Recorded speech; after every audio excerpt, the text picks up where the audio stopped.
ஆபிரகாமின் வாழ்க்கையில் நடந்த முக்கிய நிகழ்வுகள் யாவை? அடுத்ததாக, ஆபிரகாம் ஒரு நீதிமானா? அடுத்ததாக, ஆபிரகாமுக்கு எல்லா நேரங்களிலும் கடவுள் மீது நம்பிக்கை இருந்ததா? அடுத்ததாக, ஆபிரகாமின் வாழ்க்கையிலிருந்து நாம் கற்றுக்கொள்ளும் பாடங்கள் என்ன?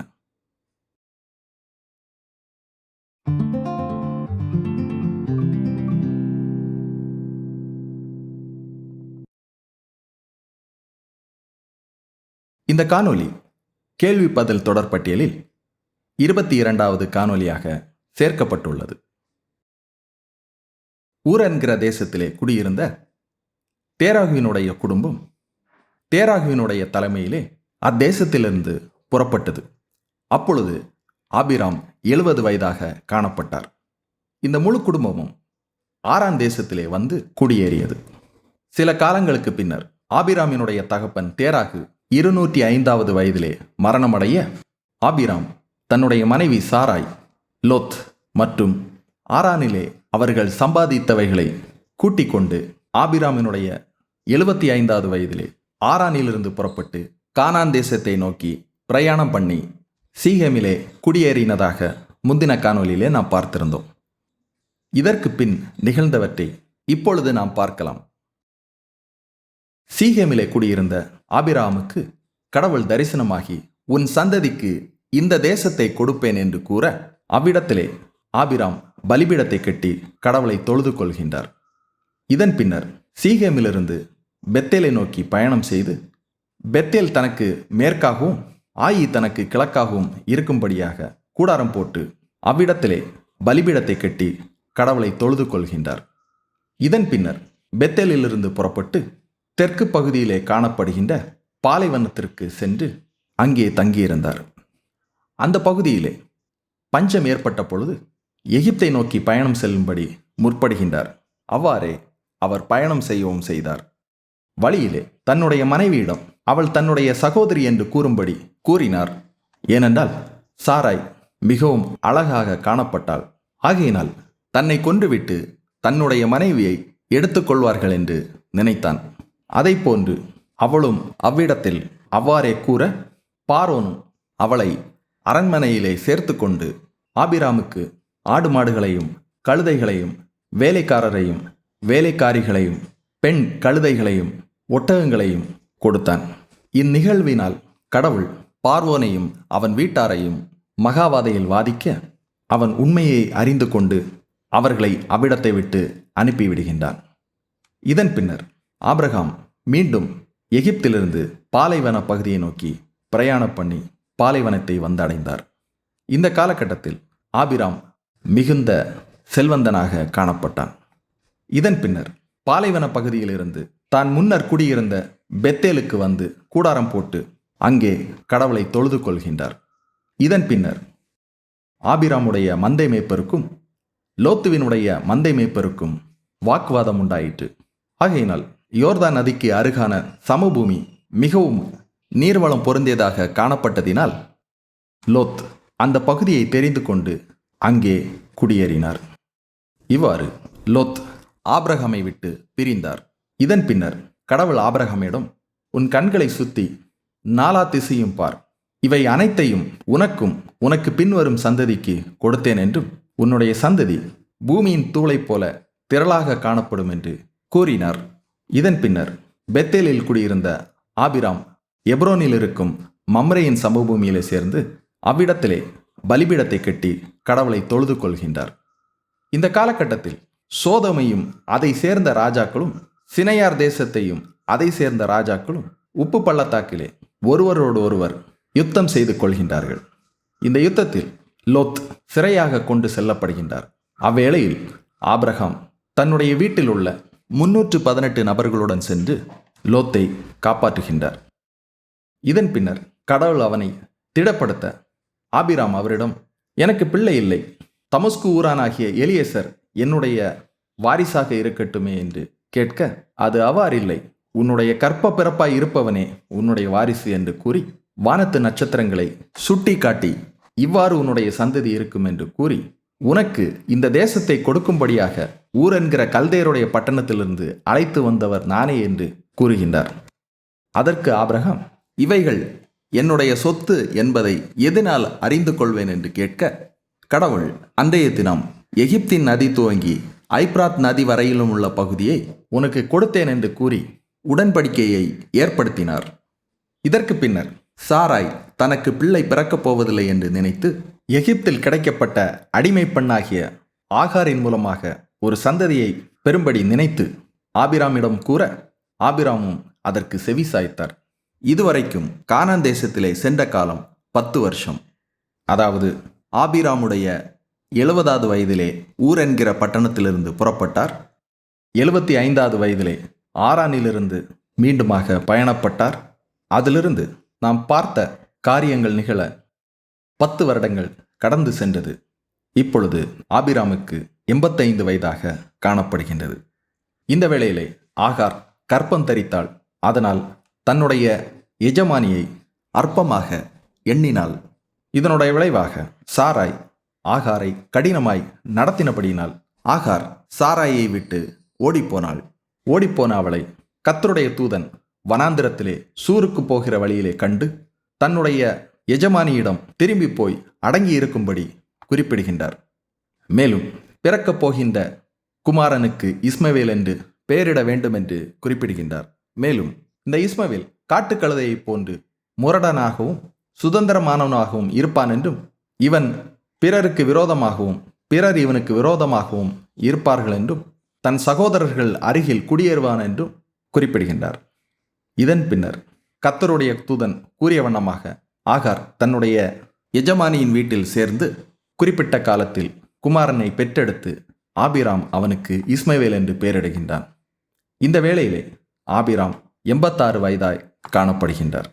அதாவது கானான் தேசத்தில் குடியேறுவது வரை 85 வயதுடையனாக காணப்பட்டு அடுத்த வருடத்தில் இவருக்கு இஸ்மவேல் பிறந்தான். இதன் பின்னர் ஆபிராமுக்கு 99 வயதான பொழுது இஸ்மவேலுக்கு 13 வயதாக காணப்படுகின்றது.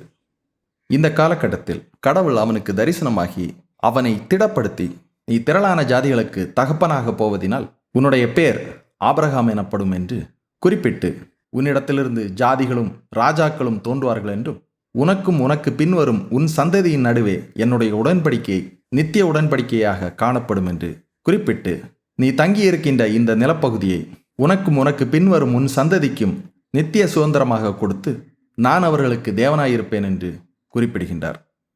இந்த உடன்படிக்கைக்கு அடையாளமாக அவனுடைய வீட்டில் உள்ள அனைவருக்கும் விருத்த சேதனம் பண்ணப்பட வேண்டும் என்று குறிப்பிடவும் செய்கின்றார். மேலும் சாராய் மூலமாய் ஒரு குமாரனும் ஜாதிகளினுடைய ராஜாக்களும் வருவதினால் அவளுடைய பெயரை சாராள் என்று மாற்றம் செய்கின்றார். இவைகளை கேட்டபொழுது ஆபிரகாம் நகைத்து, 100 வயதானவனுக்கு பிள்ளை பிறக்குமோ, 90 வயதான சாராள் பிள்ளை பெறுவாளோ என்று தன்னுடைய இருதயத்திலே சொல்லிக் கொள்கின்றான். அப்படி என்றால் ஆபிரகாமினுடைய 10வது வயதிலே சாராள் பிறந்திருக்க வேண்டும். வர இருக்கின்ற வருடத்திலே தனக்கு 100 வயதாகவும் சாராய்க்கு 90 வயதாகவும் காணப்பட போகின்றது. இந்த சூழலில் தங்களுக்கு குமாரன் பிறப்பானோ என்று நகைத்து, இஸ்மவேல் என்னுடைய வாரிசாக இருக்கட்டுமே என்று கடவுளிடம் கூற, கடவுள், உன்னுடைய மனைவியாகிய சாராள் மூலமாகவே ஒரு குமாரன் பிறப்பான், அவனுக்கு ஈசாக்கு என்று பெயரிடுவாயாக என்றும் என்னுடைய உடன்படிக்கையை அவனோடு ஏற்படுத்துவேன் என்று குறிப்பிடுகின்றார். இஸ்மவேலுக்காக விண்ணப்பம் பண்ணினதினால் அவனையும் நான் ஆசீர்வதிப்பேன், அவனிலுமிருந்து 12 பிரபுக்கள் வருவார்கள், அவனும் பெரிய ஜாதி ஆவான் என்று குறிப்பிட்டு, ஈசாக்கோடேதான் என்னுடைய உடன்படிக்கை இருக்கும் என்று குறிப்பிடுகின்றார். இதன் பின்னர் அன்றைய தினமே அவன் தன்னுடைய வீட்டில் உள்ள அனைவருக்கும் விருத்த சேதனம் பண்ணுகின்றான். இந்த வேளையிலே ஆபிரகாம் 99 வயதாகவும் இஸ்மவேல் 13 வயதாகவும் காணப்படுகின்றான். இதன் பின்னர் கடவுள் சோதோம் குமாராவை அழிக்க நினைத்த பொழுது ஆபிரகாம் அதற்காக கடவுளிடம் விண்ணப்பம் பண்ணினார். அங்கே லோத்துவின் குடும்பத்தை தவிர மீதமுள்ள யாவரும் அக்கிரமக்காரராக காணப்பட்டதினால் லோத்தையும் அவனுடைய குமாரத்திகளையும் அவர்கள் கேட்ட வண்ணமாக சோவாருக்கு வரும்படியாக செய்து, பின்னர் சோதோம் கொமோராவை கந்தகத்தினாலும் அக்கினியினாலும் அழித்து போட்டார். இதன் பின்னர் மம்ரேயில் குடியிருந்த ஆபிரகாம் கெராருக்கு செல்கின்றார். அந்த ஊராரிடம் தன்னுடைய மனைவியை தன்னுடைய சகோதரி என்று குறிப்பிடுகின்றார். அதனால் அத்தேசத்தின் ராஜா அவளை தன்னுடைய அரண்மனையிலே சேர்த்த பொழுது கடவுள் சொப்பனத்திலே அவனுக்கு தோன்றி அவனை எச்சரிக்க, அவன் ஆபிரகாமிடம் ஏன் இவ்வாறு செய்தாய் என்று கேட்க, அவள் என் சகோதரி என்பது உண்மைதான். அவள் என் தகப்பனுக்கு குமாரத்தி, என் தாய்க்கு குமாரத்தி அல்ல, அவள் எனக்கு மனைவியானாள் என்று குறிப்பிடுகின்றார். அதன் பின்பு அபிமெலேக்கு ஆடு மாடுகளையும் வேலைக்காரரையும் வேலைக்காரிகளையும் ஆபிரகாமுக்கு கொடுத்து அவன் மனைவி சாராளையும் அவனிடத்தில் திருப்பி ஒப்புவித்தான். இதன் பின்னர் கடவுள் சாராளை கண்ணோக்கினார். அவர் உரைத்தபடியே அவளுக்கு குமாரன் பிறந்தான். அப்பொழுது ஆபிரகாம் 100 வயதாக காணப்பட்டான். இவ்வாறு 100வது வயதிலே ஈசாக்கு பிறந்தார். இதன் பின்னர் ஈசாக்கு வளர்ந்து பால்குடி மறந்த நாளிலே விருந்து ஏற்படுத்தின பொழுது இஸ்மவேல் கேலி செய்ததை சாராள் கண்டு ஆபிரகாமை நோக்கி இந்த அடிமை பெண்ணையும் அவளுடைய மகனையும் புறம்பே தள்ளும்படி குறிப்பிடுகின்றார். அதன்படி ஆகாரும் அவனுடைய குமாரனும் துரத்தப்பட்டனர். அவர்கள் கெராரிலிருந்து பெயர்சபாவின் வனாந்தரத்திலே அலைந்து திரிந்தார்கள். பின்னாட்களிலே பாரான் வனாந்தரத்திலே இஸ்மவேல் குடியேறினான். அவனுக்கு அவனுடைய தாய் எகிப்து தேசத்து பெண்ணை விவாகம் பண்ணிவித்தாள். இதன் பின்னர் ஆபிரகாம் அபிமெலேக்குடன் ஒப்பந்தம் செய்து கொண்டார். இந்த ஒப்பந்தம் பெயர்சபாவிலே நிகழ்ந்தது. இதன் பின்னர் கடவுள் ஆபிரகாமை சோதித்து தன்னுடைய ஒரே பேரான குமாரனை பலியாக செலுத்தும்படி கேட்டுக்கொண்டார். அதற்கிணங்க அவர் செயல்பட்ட பொழுது, உன்னுடைய சந்ததியை வானத்து நட்சத்திரங்களைப் போலவும் கடற்கரை மணலைப் போலவும் திரளாக்குவேன் என்று கூறி, உன்னுடைய சந்ததியார் தங்களுடைய சத்துருக்களின் இடங்களை தங்களுடைய சொத்துக்களாக மாற்றிக்கொள்வார்கள் என்றும், நீ இவ்வாறு கீழ்ப்படிந்தபடியினால் உன்னுடைய சந்ததிக்குள் பூமியில் உள்ள சகல வம்சங்களும் ஆசீர்வதிக்கப்படும் என்று ஆணையிடுவதற்கு வேறு எவரும் காணப்படாதபடியினால் தன்னுடைய பேரிலே ஆணையிட்டார். இதன் பின்னர் பெயர்சபாவிலிருந்து எப்ரோனில் குடியேறினார்கள். அங்கே வைத்து ஆபிரகாமுடைய மனைவி சாராள் 127 வயதில் மரணமடைந்தார். அதன் பின்னர் மக்பேலா என்ற குகையிலே அடக்கம் செய்யப்பட்டார். இவ்வாறு சாராள் மரிக்கின்ற வேளையிலே ஆபிரகாம் 137 வயதுடையவராகவும் தன்னுடைய குமாரன் ஈசாக்கு 37 வயதுடையவராகவும் காணப்பட்டார். இதன் பின்னர் கானான் தேசத்திலே குடியிருந்த ஆபிரகாம் தன்னுடைய ஊழியக்காரனாகிய எலியேசரை நோக்கி தன்னுடைய இனத்தார் குடியிருக்கின்ற ஆரான் தேசத்திற்கு போய் தன்னுடைய குமாரனுக்கு பெண் கொள்ளும்படி வேண்டிக் கொள்கின்றார். அதன்படி நாகோரின் குமாரனும் பாதாமாராம் என்னும் சீரிய தேசத்தானாகிய பெத்துவேலின் குமாரத்தியும் சீரியா தேசத்தானாகிய லாபானினுடைய சகோதரியுமாகிய ரெபேக்காளை அழைத்து வருகின்றார். இவ்வாறு ஈசாக்கு ரெபேக்காளை 40வது வயதிலே திருமணம் செய்து கொள்கின்றார். அதாவது தன்னுடைய தாயின் மரணத்திலிருந்து 3 வருடங்களுக்கு பின்னர் தன்னுடைய 40வது வயதிலே ரெபேக்காளை திருமணம் செய்து கொள்கின்றார். இதன் பின்னர் ஈசாக்குக்கு 60 வயதான பொழுது ஏசா யாக்கோபு என்பவர்கள் பிறந்தார்கள். அதன்படி ஈசாக்கிற்கு 60வது வயதிலே யாக்கோபு பிறந்தார். இந்த காலகட்டத்தில் ஆபிரகாம் 160 வயதாக காணப்பட்டார். இதற்கு பின்னர் ஆபிரகாம் கேத்துராளை விவாகம் பண்ணியிருந்தான். அவளாலே அவனுக்கு குமாரர்கள் பிறந்தார்கள். அதன் பின்னர் அவர்களை கானான் தேசத்திற்கு கிழக்கான பகுதியிலே அனுப்பிவித்தான். இதன் பின்னர் ஆபிரகாம் தன்னுடைய 175வது வயதிலே மரணமடைகின்றார். அதாவது ஆபிரகாம் 175வது வயதிலே மரணமடைகின்றார். அப்பொழுது ஈசாக்கிற்கு 75 வயதும் யாக்கோபிற்கு 15 வயதுமாக காணப்பட்டது. இவ்வாறு அவருடைய வாழ்நாட்கள் முடிவுற்றது. ஆபிரகாமின் வாழ்க்கையில் நடந்த முக்கிய நிகழ்வுகள் யாவை? ஆபிரகாமினுடைய அழைப்பும் அதே வேளையிலே அவருக்கு கொடுக்கப்பட்ட வாக்குறுதியும், பின்னர் கானான் தேசத்திலே வைத்து கடவுள் அவனோடு ஏற்படுத்திய உடன்படிக்கையையும், அதற்கு அடையாளமாக ஆபிரகாம் செய்து கொண்ட விருத்த சேதனமும், அதன் பின்னர் அவர் சோதிக்கப்பட்ட பொழுது அந்த சோதனையை மேற்கொண்டு அதனால் அவர் கடவுளிடமிருந்து பெற்றுக்கொண்ட ஆசீர்வாதத்தின் ஆணையுமே அவருடைய வாழ்க்கையில் நடந்த முக்கியமான நிகழ்வுகள். அடுத்ததாக ஆபிரகாம் ஒரு நீதிமானா. கானான் தேசத்திலே வைத்து ஆபிரகாமுக்கு கடவுள் கொடுத்த வாக்குத்தத்தத்தை அவன் விசுவாசித்த பொழுது அதை அவர் அவனுக்கு நீதியாக எண்ணினார். பின்னர் அவன் எகிப்து தேசத்திற்கு சென்ற பொழுது தன்னுடைய மனைவியை சகோதரி என்று பொய் சொன்னான். அதனுடைய விளைவாக அவன் செல்வங்களை பெற்றுக்கொண்டான். ஆகையினால் இந்த விடயத்தில் அவன் நீதிமானாக காணப்படவில்லை. பின்னர் கேரார் தேசத்தில் குடியிருந்த பொழுதும் தன்னுடைய மனைவியை சகோதரி என்று கூறி பொய் சொன்னான். ஆகையினால் இந்த விடயத்திலும் அவன் நீதிமானாக காணப்படவில்லை. பின்னர் தன்னுடைய குமாரனை பலியாக ஒப்பு கொடுத்த பொழுது தன்னுடைய விசுவாசம் கிரியையினாலே காண்பிக்கப்பட்ட பொழுது நீதிமானாக கருதப்பட்டான். ஆகையினால் இந்த விடயத்தில் அவர் நீதிமானாக கருதப்பட்டார். ஆகையினால் ஆபிரகாம் ஒரு நீதிமானா என்றால், நீதிமான் ஒருவனும் இல்லை, விசுவாசத்தினாலே அவன் நீதிமானாக கருதப்பட்டார். அடுத்ததாக, ஆபிரகாமுக்கு எல்லா நேரங்களிலும் கடவுள் மீது நம்பிக்கை இருந்ததா? கடவுள் ஆபிரகாமிடம், நீ உன் தேசத்தையும் உன் இனத்தையும் உன் தகப்பனுடைய வீட்டையும் விட்டு புறப்பட்டு நான் உனக்கு காண்பிக்கும் தேசத்துக்கு போ என்று கூறிய பொழுது தன்னுடைய இனத்தாருடன் சென்றார். ஆகையினால் நம்பிக்கை இருந்தாலும் அதிலே தடுமாற்றம் காணப்பட்டது. இதன் பின்னர் லோத்தை மீட்ட பின்னர் கடவுள் அவனை திடப்படுத்திய பொழுது, எலியேசர் என்னுடைய வாரிசாக இருக்கட்டும் என்று கூறினான். அதற்கு கடவுள், உன்னுடைய கற்ப பிறப்பாய் இருப்பவனே உன்னுடைய வாரிசு என்று கூறும்பொழுது அதை கேட்டு விசுவாசித்தான். அப்படியென்றால் லோத்தை மீட்ட பிறகு விசுவாச குறைச்சல் காணப்பட்டது. பின்னர் விசுவாசித்தான். இதன் பின்னர் உன்னுடைய கற்ப பிறப்பாய் இருப்பவனே உன்னுடைய வாரிசு என்ற வாக்குத்தத்தத்தை பெற்ற பின்னரும் சாராய்க்கு செவிசாய்த்து ஆகார் மூலமாக வேறொரு சந்ததியை பெற்றெடுத்தான். ஆகையினால் கடவுள் அவனோடு உடன்படிக்கையை ஏற்படுத்தி கொண்ட பிறகும் மீண்டும் அவர் விசுவாசம் உடையவராக காணப்படவில்லை. இதன் பின்னர் கடவுள் அவனுக்கு பெயர் மாற்றி ஆசீர்வதிக்கின்றார். சாராயினுடைய பெயரையும் மாற்றி ஆசீர்வதிக்கின்றார். அப்பொழுது விசுவாசம் இல்லாமல் இஸ்மவேல் என்னுடைய வாரிசாக இருக்கட்டும் என்று கேட்கின்றான். அப்படியென்றால் அவனுடைய 99வது வயதிலும் அவனுக்கு விசுவாச குறைச்சல் ஏற்பட்டது. ஆனால் இதன் பின்னர் ஈசாக்கு பிறந்த பிறகு கடவுள் அவனை சோதிக்க விசுவாசத்தினாலே ஈசாக்கை பலியாக ஒப்பு கொடுத்தான்.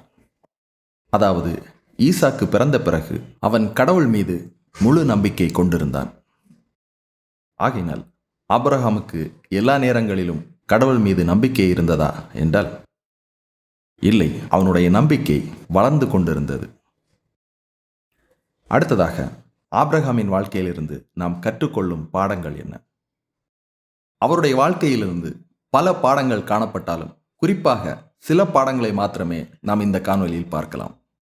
அவருடைய வாழ்க்கையில் சோதனையின் மூலம் அவருக்கு நம்பிக்கை வளர்ந்தது.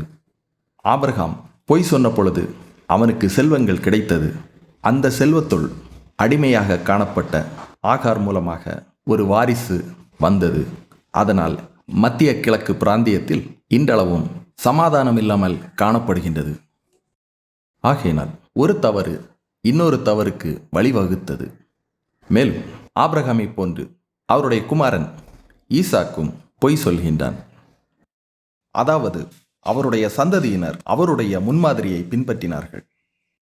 ஆகையினால் நாம் ஆபிரகாமின் வாழ்க்கையிலிருந்து கற்றுக்கொள்ளும் பாடங்கள், நம்முடைய வாழ்க்கையிலும் ஆபிரகாமை போன்று சில தடுமாற்றங்கள் காணப்படும். அவையே நாம் கடவுள் மீது எவ்வளவு பற்றை கொண்டுள்ளோம் என்பதை நமக்கு வெளிக்காட்டுவதாகும். ஆகையினால் நாம் சோதிக்கப்படுகின்ற பொழுது அதனை தாங்க வேண்டும்.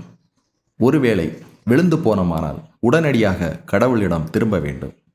அதை போன்று ஆதாமினுடைய வம்சத்திலே வந்த நம்முடைய முன்னோரினுடைய வழியை பின்பற்றாமல் இயேசு கிறிஸ்துவின் முன்மாதிரியை பின்பற்ற வேண்டும்.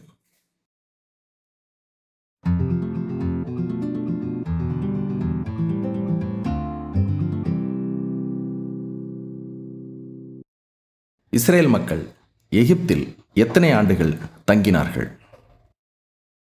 அடுத்ததாக, கலாத்தியர் 3ஆம் அதிகாரம் 17ஆம் வசனத்தில் வாக்குத்தத்தம் கொடுக்கப்படுவதற்கும் நியாயப்பிரமாணம் கொடுக்கப்படுவதற்கும் இடையிலான காலம் 430 ஆண்டுகள் என்று பவுல் எங்கிருந்து மேற்கோள் காட்டினார்? இவைகளுக்கான பதிலை அடுத்த காணொளியிலே நாம் பார்க்கலாம்.